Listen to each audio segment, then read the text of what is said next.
Quand je vois un petit peu les messages que je reçois, effectivement, beaucoup sont encore dans des émotions lourdes familiales, des émotions lourdes émotionnelles, et c'est normal. C'est vraiment des étapes, j'ai envie de dire, c'est presque les étapes les plus compliquées pour, euh, pour évoluer au niveau énergétique, pour grandir au niveau de sa spiritualité, au niveau de la connexion à son être, de comprendre un petit peu ce qui se passe à l'intérieur de soi, avec cette compréhension vraiment du premier chakra où si vous êtes né dans telle famille, avec toutes ces personnes autour de vous, avec tous ces liens, avec tout ça n'est pas par hasard. C'est votre âme qui a décidé de s'incarner dans cette vie. Alors, c'est vrai que c'est parfois la première fois qu'on entend ça, on se dit, mais enfin, c'est n'importe quoi.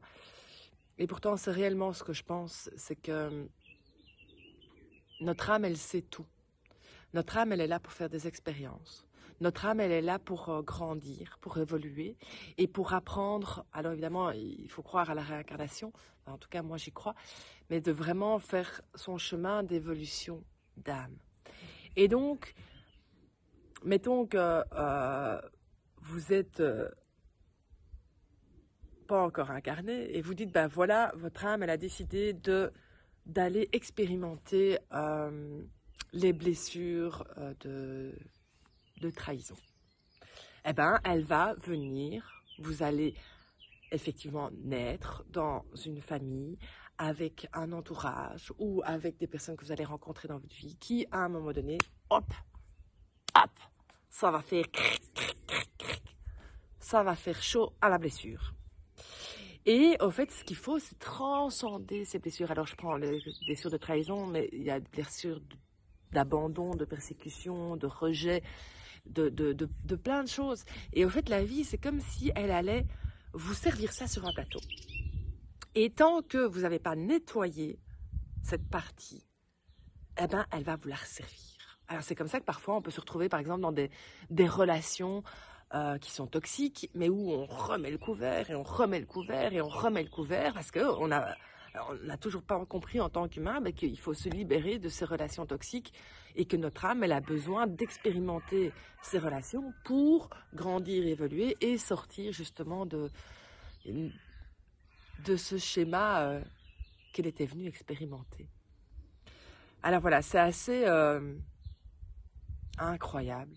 Enfin, moi, je trouve ça fascinant. Et en même temps, à partir du moment où on raisonne de cette façon-là, mais la vie devient un énorme jeu. La vie devient une expérience, la vie devient une expérimentation et on observe la vie au fait avec une sorte de détachement de ok, là maintenant c'est ça que je dois apprendre. Là maintenant, c'est effectivement une nouvelle expérimentation à mettre en place. Et d'arriver justement à devenir l'observateur de ces expérimentations, vraiment en se connectant plus en plus profondément à l'intérieur de soi, à l'intérieur de son cœur, à l'écoute de son âme, pour nous faire grandir, évoluer et passer le plus facilement possible toutes ces expérimentations.